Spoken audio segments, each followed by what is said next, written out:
Alright, it's been a while since we've done one of these videos. Today we're going to take a look at some unreleased footage from the Danger Pack private test. So this is maybe getting close to being a year old. I think it was maybe late February or the beginning of March when we started testing Danger Pack privately. Honestly, I can't remember. It feels like a lot longer ago than that. But yeah, there were a bunch of units that had different abilities on the test server. And there were also some that had the same ability as they do on live, just with different numerical values. So actually here, we've got the level 2 Bombus now. Originally, Bombus had unlimited triggers, although it looks like from this footage we've already moved on to the 2 trigger version. Hirola has got a different artwork, as you can see here. Most of the pets didn't change their artwork at all, but there were one or two that were reworked, and I'm sure you'll spot them in the shop as we go along. But this video I want to focus on one of the units that I like the most from Danger Pack, which is Monkey Face Bat. I think this is quite an interesting ability, and you often do have to work quite hard to make it function properly. But this version is slightly different, as you'll see when we get there. So it's still a tier 3. It did actually have a completely different ability right at the very beginning that was supposed to work with jump attacks. And it was very strong as well, and that ended up getting completely removed. I don't know if I actually have any gameplay of that recorded. Maybe at some point I'll go back and dig through the files and see if I do have any footage of that.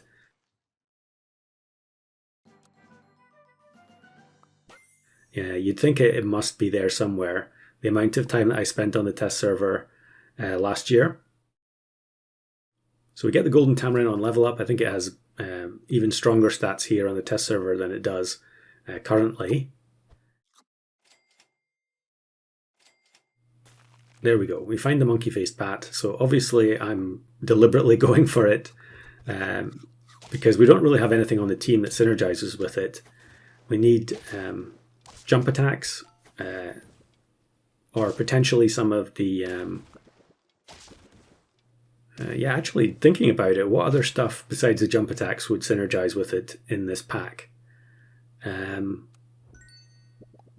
Yeah, I'm drawing a blank there. I guess you can kind of use it to guard against things like Red Dragon and Crocodile from Golden Tamarin. But I think the amount of stats that it provides is probably not big enough to justify the bat's ability.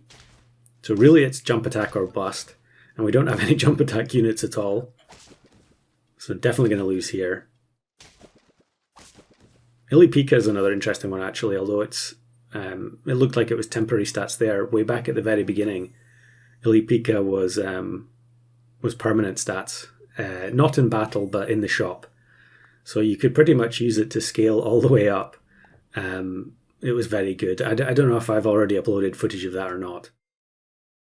But here on turn 7 we level into Red Panda and we use it to get a Woodpecker.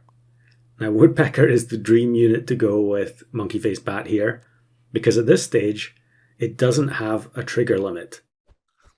So every single hit from the Woodpecker is going to result in the bat giving +2/+2 to the units behind.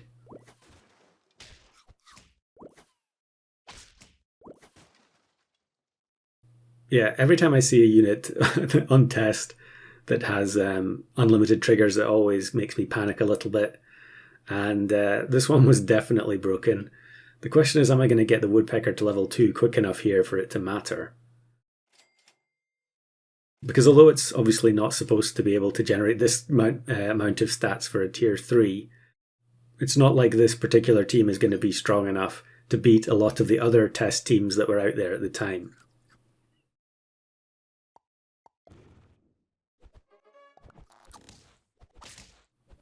Kind of a funny visual glitch there where the Crocodile and Tarantula Hawk both remove the unit in the backline.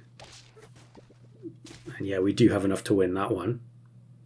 Although it does say that that was a ghost opponent, it's a team that was copied from the live server. So that was the way that the developers tried to make it more realistic. You know, that we actually were playing against real teams rather than just each other. We get eggplant from the krill there, which is incredibly good. Now, it is also worth mentioning, I think you could see it there in the previous shop phase, that orange was in the pack.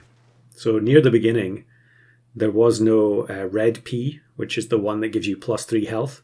It was actually just orange repurposed to be the tier 3 food in danger. And then eventually that was changed because I think it was just a little bit too confusing for no real benefit. So we freeze up the red panda again because we got so lucky with getting the woodpecker. We might as well see if we can try our luck again. And yeah, you can see, even just with level 1 woodpecker, the amount of stats that the monkey face bat is generating is way too high for a level 2 tier 3. Am I going to take the red panda now? Okay. Level up. There we go. Level 3 monkey face bat. I think really all I need to do here is hard roll for chocolate, and then the woodpecker is going to do so much, is going to scale our team so much that we probably don't really need anything else. And we should be fine here, I think. Or maybe it'll be a tie because of the phoenix. No, it should be a win. Yeah, fairly close in the end, because Monty always does extra damage. Okay, so now we've got the level 3 monkey face bat, and it's give +3/+3 to 2 friends every time a unit behind is hurt. Okay, what are we doing here? Why am I saving the chocolate? All right, okay. I'm trying to save the chocolate to get a higher level transform from the red panda. Actually a Mothman team, so they benefit from the red dragon. But we still win. And this is still on a level 1 woodpecker. So here we go, we get the second chocolate. I really should just level up the woodpecker right now instead of bothering with the red panda. And yeah, obviously I'm hovering over the bat there because I'm kind of baffled by the ability. We seem to be gaining way too many stats. And yeah, it definitely looks like I'm going to greed for the panda level 2.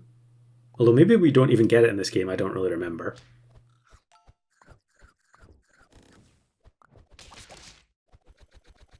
Yeah, look at the amount of stats there that the bat is generating. And of course the crisp from the red dragon also counts for the bat's ability. So the number of activations really, there was no limit. And you can imagine how crazy this could have gone in customs with hedgehog plus mushroom.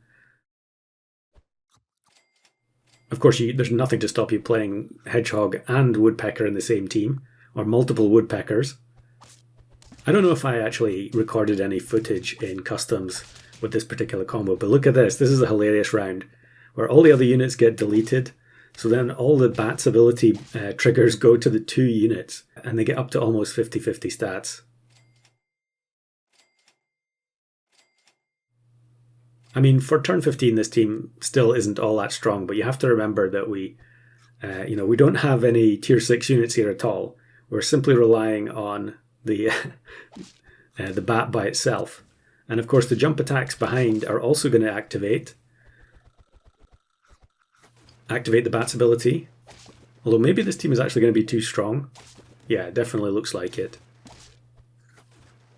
There you can actually see one of the alternate abilities for Amami Rabbit, where it was gaining Melon Slice when a unit jump attacked. I think, or when a unit jumped. I completely forgot about that, to be honest. I'll take the Oblonaut just to increase the attack a bit more on the Herola. And the eggplant completely ruins the thrush. Level 3 geometric tortoise though. Well, thankfully it doesn't hit the woodpecker. It knocks out the tarantula hawk in the back line, which was a golden tamarin.